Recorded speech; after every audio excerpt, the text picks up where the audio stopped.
শীতের সকালে আগুন পোহাতে গিয়ে মর্মান্তিকভাবে নিহত হলেন এক গৃহবধূ। নাম শিলা হালদার, বাড়ি সাগরপাড়ার সিংপাড়া কলোনিতে। আগুনের সামনে বসে থাকার সময় পোশাকের নিচের অংশ থেকে আগুন লেগে সারা শরীরে ছড়িয়ে পড়ে।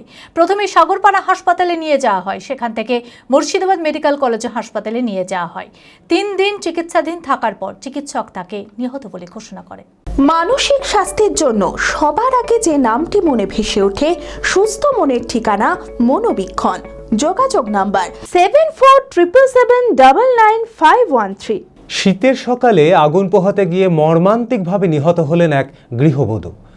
আগুনের সামনে বসে থাকার সময় পোশাকের নিচের অংশ থেকে আগুন লেগে সারা শরীরে ছড়িয়ে পড়ে। স্বামী পেশায় জেলে, ভোরবেলাতেই সে মাছ ধরতে চলে যায়। ঘটনার সময় বাড়িতে কেউ ছিল না। প্রতিবেশীরা গিয়ে আগুন নেভানোর সময় তারাও আহত হয়। প্রথমে সাগরপাড়া হাসপাতালে নিয়ে যাওয়া হয়, সেখান থেকে মুর্শিদাবাদ মেডিকেল কলেজ ও হাসপাতালে নিয়ে যাওয়া হয়। 3 দিন চিকিৎসাধীন থাকার পর চিকিৎসক তাকে নিহত বলে জানান। ঘটনাটা ওই সকালবেলায় আগুন জ্বালছিল, ঠান্ডা লেগেছিল। আগুনে হাতটা সেঁকতে গিয়ে নিচে ধরে যায়। আচ্ছা, ধরে গিয়ে নিচ থেকে পেট অবধি পুড়ে যায়। বাড়িতে কি তখন কেউ ছিল না? বাড়িতে তো সেই মুহূর্তে কেউ উঠেছিল না, ভোরে তো।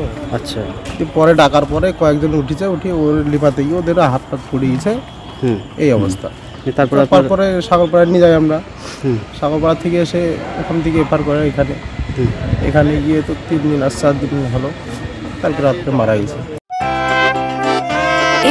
খোলা আকাশ অনেক তারার মাঝে, রামধনু রঙে যেখানে সবাই সাজে। নামি হোক কিংবা দামি, পেয়ে যাবে সব রকমই।